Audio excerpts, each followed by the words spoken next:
What's going on, everyone, and welcome back to the Commentating Christian YouTube channel, where today I'm going to recap match week 18 in the Premier League.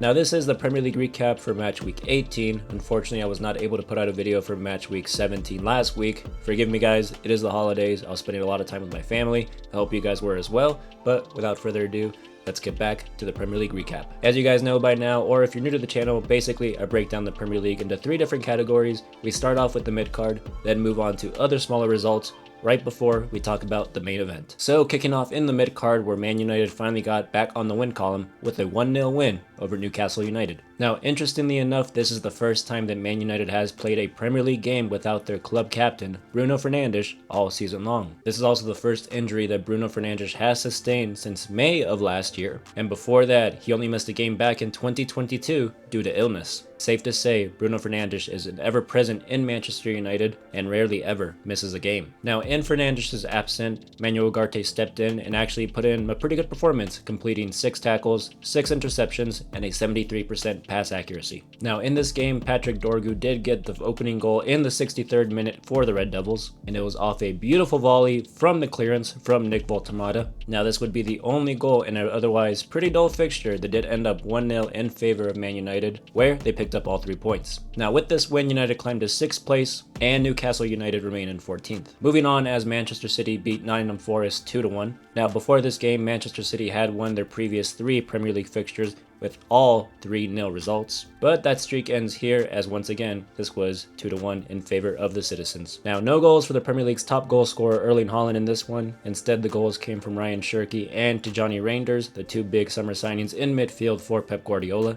Cherki actually getting the game winner in the 83rd minute, as the game was 1-1 up until that moment. Now, this game did show the depth that Nottingham Forest does possess, as they have 2 star players out on international duty competing in the African Cup of Nations. But as mentioned before, Forest did put in a pretty good performance. The game was 1-1 up until the 83rd minute thanks to a goal from Amari Hutchinson. But in the end, Manchester City proved to be too much for Forest. Now, City are still in 2nd place, only 2 points behind league leaders Arsenal, and Nottingham Forest remain in 17th, just above the drop zone. Still in the mid-card with this one, as this week it was Liverpool's turn to beat Wolverhampton Wanderers, and they did so with a score of 2-1. Last week, Florian Wirtz registered his first assist in the Premier League and for Liverpool in general, and this week Florian Wirtz actually got his first Premier League goal for Liverpool. So, is this finally the start of a good run of form from one of England's most expensive transfers ever? Also, last week, Alexander Isak did suffer an injury. He will be out until late April with a broken leg. Now, he actually got on the end of Wirtz's assist, but did injure himself in the process. But I think as long as Ugo Ekitike stays fit for Liverpool,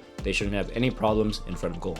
Ryan Gravenberch did get the opener in this game, and center back Santiago Bueno got the consolation goal for Wolverhampton Wanderers late on. Now, with this result, Wolverhampton Wanderers are still obviously 20th place in the Premier League, still only on 2 points, and Liverpool, who were just 11th a few weeks ago, find themselves now in 4th place, albeit they are 7 points off of 3rd place Aston Villa. Moving on, as Arsenal once again were tested against a very strong Brighton squad, and once again required an own goal for the result to go in their favor, just like they needed last week against Wolverhampton Wanderers. Now, Declan Rice did have to play right back in this game due to Jurriën Timber and Ben White being injured, but Rice did fill in pretty well in that role. Martin Odegaard did get back on the score sheet. This is his first goal for Arsenal since May 25th of this year. Arsenal then doubled their lead in the 52nd minute thanks to an own goal by Brighton's Jorginho Ruder. Later in the 64th minute, Brighton would pull one back thanks to Diego Gomez in the 64th minute, but once again, Arsenal was just too much for this strong Brighton squad, as they picked up all 3 points and remain in 1st place. Meanwhile, Brighton, who were 8th just a few weeks ago, are now in 13th.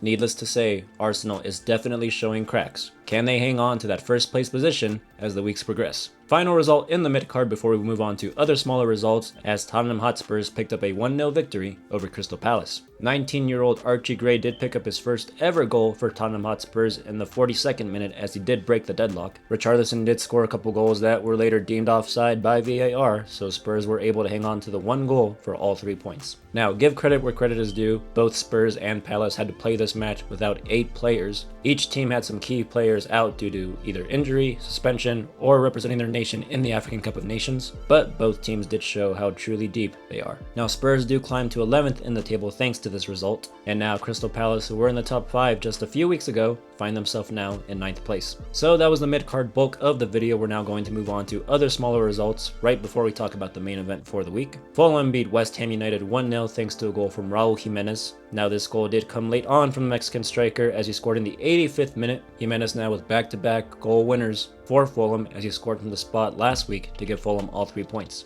Before that, Jimenez had not scored in the Premier League for Fulham since November 22nd, so it's been well over a month, but now he has 2 goals in 2 games. And he sustained this form, especially with the World Cup on the horizon on home soil for Mexico. Fulham will definitely need him to step up as well, as they have 3 stars out on international duty with the African Cup of Nations. Fulham are now 3 wins out of their last 3 and have risen to 10th in the Premier League table, and West Ham United remain in the drop zone in 18th. Moving on, as Brentford put 4 past Bournemouth in a 4-1 victory. A hat-trick from Sharday for Brentford, and then 1 own goal from Bournemouth's goalkeeper Petrovic gave them all 3 points in this game. Antoine Semenyo got the consolation goal for Bournemouth, and what might be his very last goal for the club, as he's been heavily rumored with some big Premier League moves, because in his contract he has a 65 million euros release clause, but it has to be triggered within the first 10 days of January. Recently, Fabrizio Romano has linked him heavily with Manchester City, but time will only tell where Semenyo ends up after the January transfer window. Brentford rise now to 8th in the Premier League, and Bournemouth, who start off the season in such a good run of form, have now fallen to 15th, albeit they are 9 points ahead of the relegation zone, but still,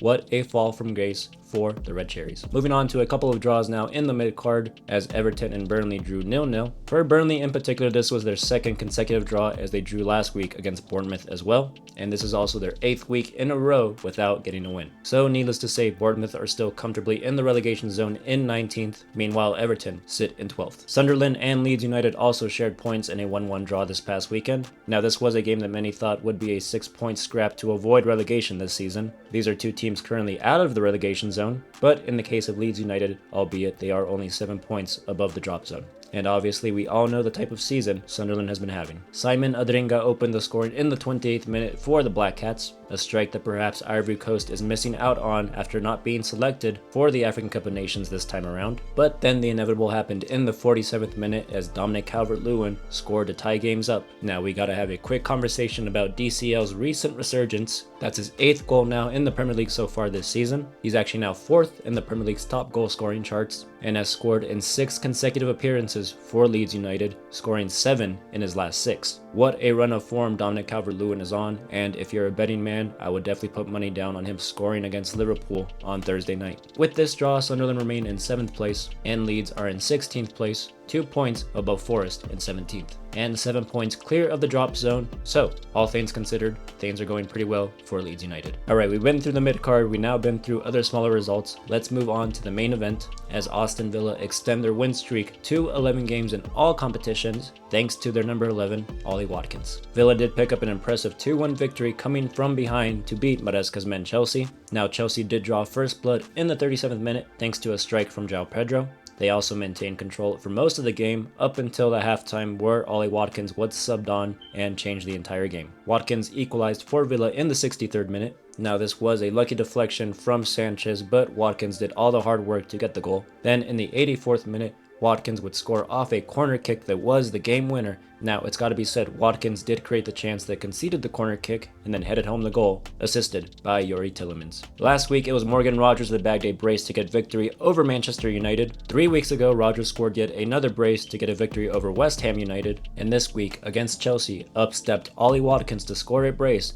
Now, who will step up next week as Aston Villa takes on Arsenal? As mentioned before, this is the 11th win in a row for Aston Villa in all competitions. With this win, Villa are still in 3rd place, 10 points above Chelsea in 5th. And with a win on Tuesday over Arsenal, Aston Villa can draw level on points with the league leaders. Remember, only a few weeks ago they did get the upset over Unai Emery and his men, Can they do it once again and prove they are serious title contenders? So that's going to do it for the Premier League recap of match week 18. We've got some exciting fixtures midweek for match week 19, as we'll have games played on Tuesday and wrapping up on Thursday. So stay tuned for that recap coming out soon. Also, before the video ends, I just want to say a special shout out and thank you to my cuñada. They got me this awesome Christmas present. It is a sweater with the Commentating Christian logo right there. Maite, thank you so much for this awesome gift. I really appreciate it. And for the rest of you guys watching at home, I hope you have a happy holidays, happy New Year's, and as always, thank you so much for coming back to the channel and checking out the Premier League recap. I'll see you in the next one. God bless.